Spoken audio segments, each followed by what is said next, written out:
কি ব্যাপার, তোমার কি হলো হানিফার? আমাদের রাজমহলের তত্ত্বাবধায়কের অবস্থা এখন কেমন?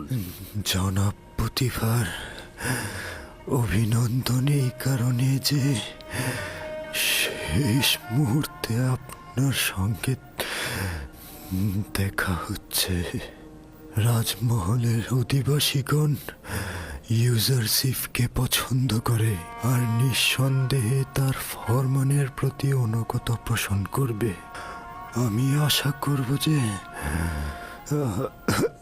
ইউজারশিপের বয়স কম হলেও তোমার জায়গায় আমি তাকেই নির্বাচিত করব।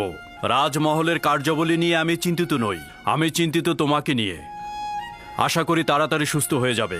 আমি আপনার রাজমহলের সকল অধিবাসী এবং পুত্র ইউসুফের উপস্থিতি স্বীকার করে নিচ্ছি যে মিশরের খোদার আইনের বিপরীতে ভিন্ন এক খোদার প্রতি ঈমান এনেছি এবং পরকালের জিন্দেগিতে শান্তি দান করেন।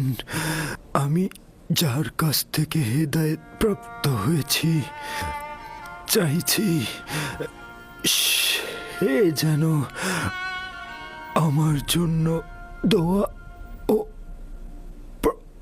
প্রার্থনা করেন।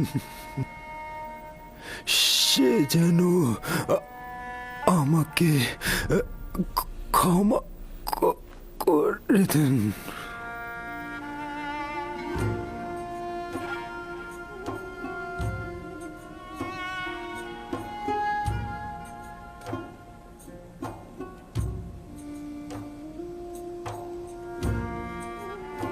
হে খোদা তাআলা, জনাব হানিফারকে তোমার রহমতের ছায়ায় স্থান দাও।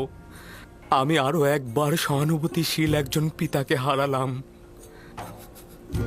হানিফার একজন মহান ও দয়ালু ব্যক্তি ছিলেন। আমি আশা করছি পরকালেও তিনি শান্তিতে থাকবেন। আমাদের হানিফারের অন্ত্যেষ্টিক্রিয়া অত্যন্ত জাঁকজমকপূর্ণভাবে হতে হবে। তার জন্য বিশেষ কফিনের ব্যবস্থা করো। তাকে পশ্চিমে নিয়ে যাবে, অবশ্যই মমি করে রাখবে আর তার সঙ্গে প্রয়োজনীয় সব কিছু দিয়ে দেবে।